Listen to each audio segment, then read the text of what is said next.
May naghahamon. Ma'am Tuesday Vargas. Ma'am Tuesday, baka hindi mo alam ang binabangga mo. Walang iyakan, ha? Kasi dinamay na kami dito, oh.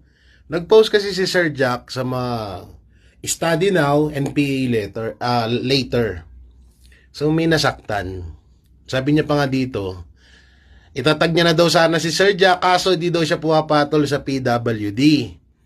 At dagdagan pa nga daw ng mga mababang agrumento ni Sir Jack daw at kami ng mga kasamahan ni Sir Jack sa SACMET na nakikiisa. Okay.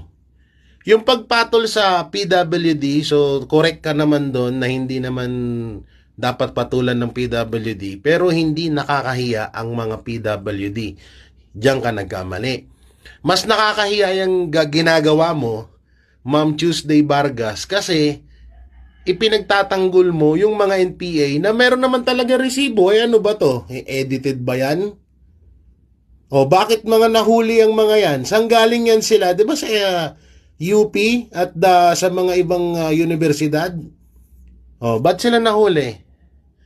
Alam mo, yung post ni Sir Jack na yun about study now, NPA later, pangkalahatan yun. Ay hindi pala, hindi nila pangkalahatan yung post, pero hindi nila lahat ng estudyante. So bakit may tinamaan?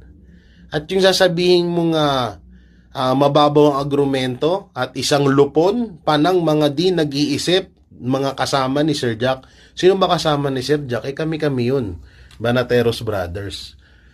Mamaya, Ma'am Tuesday Vargas. Tsaka, sa susunod, itag mo. Hindi yung, wag nyo na sana tag. Di nagawa nyo dahilan yung PWD ni Sir Jack. Ba't nandun ba yung utak niya? Nandito naman, di ba?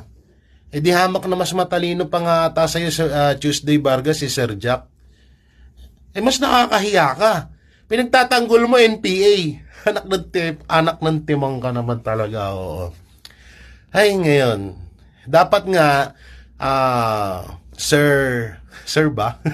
Ma'am Tuesday Vargas, dapat isa ka sa mga nagpoprotesta or nananawagan na matigil na ang pangunguha or pangungumbinse ng mga NPA sa mga estudyante. Kasi hindi naman una ang kawawa dyan yung mga magulang nila. Sabihin na natin tong mga estudyante na to, yung mga magulang ng mga yan, OFW or construction worker. 'Di ba? Sobrang hirap ng mga trabahong 'yun. Tapos